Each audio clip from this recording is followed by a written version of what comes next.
আসসালামু আলাইকুম। আজকে আমরা লা তাকরাবুস সালাতা ওয়া আনতুম সুকারা এর তারকিব করব। বাক্যের প্রথম যা আছে লা তাকরাবু, আমরা জানি লা তাকরাবু হচ্ছে ফেল, আর এখানে যে ওয়াও আলিফটা আছে এটা হচ্ছে আমরা এখানে হচ্ছে এটাকে ধরব ফাইল। আমরা ফাইলের কাজটা পরে করব, আমরা হচ্ছে পরবর্তী অংশটা করি। এই যে এটা হচ্ছে ফাইল হবে আর এই অংশটা হবে আমাদের মাফউলে বিহি। তাহলে আমরা এখানে মাফউলে বিহিটা লিখে ফেলি।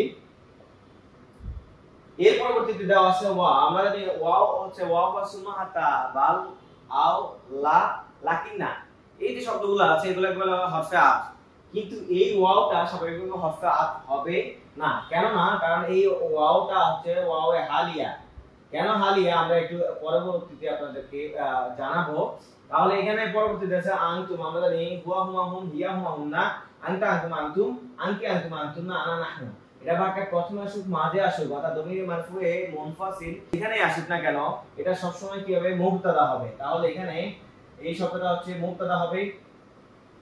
এর পরবর্তী যে অংশটা আছে সেটা হচ্ছে আমাদের কি হবে? খবর হবে। আমরা জানি মুবতাদা পরে হচ্ছে নাকের আসুক কিংবা মারিফা আসুক, মুদাফ অথবা মুদাফ ইলাইহি আসুক, মাউসুফ এবং সিফাত আসুক, জুমলায় ইসমি আসুক কিংবা জুমলায় ফেলি আসুক অথবা শিবহে জুমলা আসুক, এটা যাই আসুক না কেন মুবতাদার পরবর্তী অংশটা কি হবে? খবর হবে।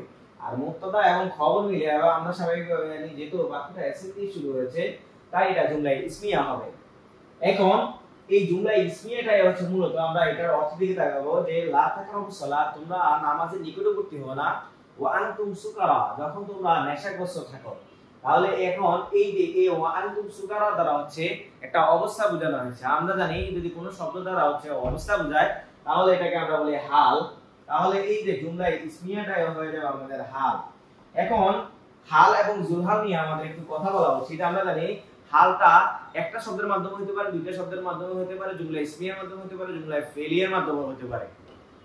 এর হালের আগে যে অংশটা আছে সেটা অবশ্যই কি হবে? জুলহাল হবে। জুলহালটা হয়তো দমিরের মাধ্যমে হতে পারে অথবা প্রকাশ্য এসএম এর মাধ্যমে হতে পারে। এখন এখানে হচ্ছে লা তাকরাবু দেওয়া আছে, এখানে আমরা জানি আনতুমটা হচ্ছে আমাদের কি হবে?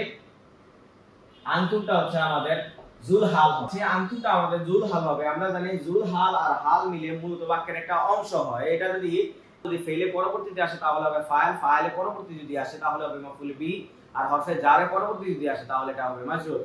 যেহেতু আমাদের এখানে জুলহাল পেয়েছি আমরা আনতুমটাকে, আমরা জানি হাল আর জুলহাল মিলে বাক্যের একটা অংশ হয়। যেহেতু এটা হচ্ছে ফেলের পরবর্তীতে এসেছে তাই আমরা জানি যে হাল আর জুলহাল মিলে এখানে হবে ফাইল। এখন আমাদের এখানে ওই যে মাফউল বিহিটা রয়েছে, আমরা জানি যাই হোক না কেন এখানে প্রথমে ফেল আছে, তারপর হচ্ছে ফাইল আছে, এরপর হচ্ছে মাফউল বিহি আছে। যদি ফেল এবং ফাইল আর হচ্ছে মাফউল বিহি থাকে তাহলে আমরা জানি বাক্যটা হচ্ছে যদি কোনো বাক্য ফেল দিয়ে শুরু হয় তাহলে এটাকে বলা হয় জুমলা ফেলিয়া। যদি কোনো বাক্য এসএম দিয়ে শুরু হয় তাহলে এটাকে বলা হয় জুমলা ইসমিয়া। যদি আমল নাহি তামান্নি তারজি উকুদ নিদাত কসম তাজুব আফআলুল মাদি ওয়া জাব আফআলুল মুকাররব দিয়ে যদি শুরু হয় তাহলে এটাকে বলা হয় জুমলা ইনশাইয়া। এসএম দিয়ে শুরু হলে ইসমিয়া ইনশাইয়া, আর ফেল দিয়ে শুরু হলে জুমলা ফেলিয়া ইনশাইয়া হবে। আশা করি আজকের এই আলোচনাটি আপনারা বুঝতে পেরেছেন। যদি আপনাদের আলোচনাটি পছন্দ হয়ে থাকে তাহলে লাইক করবেন, কমেন্ট করবেন এবং